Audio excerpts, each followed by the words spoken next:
I'm okay, I'm fine. Kincana, Kincana, teng neng neng neng neng. Ku menahan rasa sakit, rasa sakit.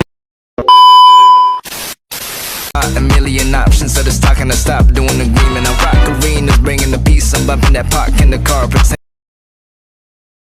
Assalamualaikum warahmatullahi wabarakatuh.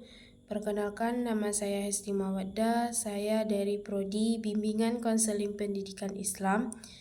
Di sini saya akan menyampaikan hasil presentasi saya yang berjudul Geostrategi Indonesia.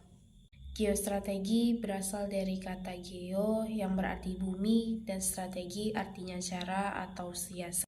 Pengertian geostrategi Indonesia adalah suatu strategi dalam memanfaatkan kondisi geografis negara dalam menentukan kebijakan, tujuan, dan sarana untuk mewujudkan suatu cita-cita proklamasi dan tujuan nasional. Geostrategi Indonesia digagas oleh sekolah, staf, dan komando Angkatan Darat Seskoad Bandung pada tahun 1962. Pada tahun 1965, Lembaga Ketahanan Nasional mengembangkan konsep geostrategi Indonesia yang lebih maju dengan rumusan bahwa geostrategi Indonesia harus berupa sebuah konsep strategi untuk mengembangkan kekuatan nasional untuk menghadapi dan menangkal ancaman, tantangan, hambatan, dan gangguan baik yang bersifat internal maupun eksternal. Sejak tahun 1972, Lembaga Ketahanan Nasional Indonesia yang lebih sesuai dengan Konstitusi Indonesia. Terhitung mulai tahun 1974,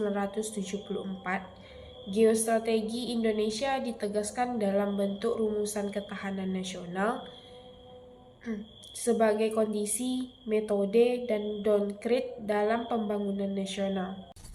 Adapun tujuan geostrategi Indonesia yang pertama yaitu tegaknya hukum serta ketertiban, yang kedua terwujudnya kesejahteraan serta kemakmuran, yang ketiga terselenggarakannya pertahanan dan keamanan, yang keempat terwujudnya keadilan hukum serta keadilan sosial.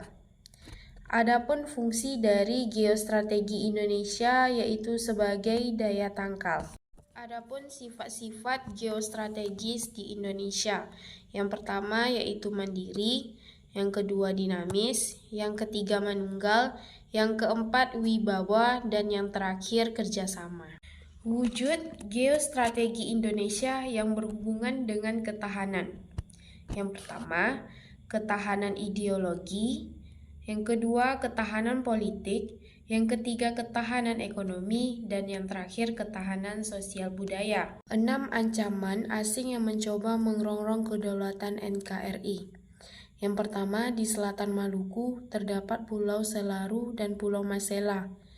Yang kedua, pelanggaran ZEE di Pulau Natuna yang dilakukan oleh Tiongkok. Yang ketiga, Indonesia dikepung kekuatan yang disebut FPDA. Yang keempat, ancaman terorisme, dan yang terakhir persaingan ekonomi.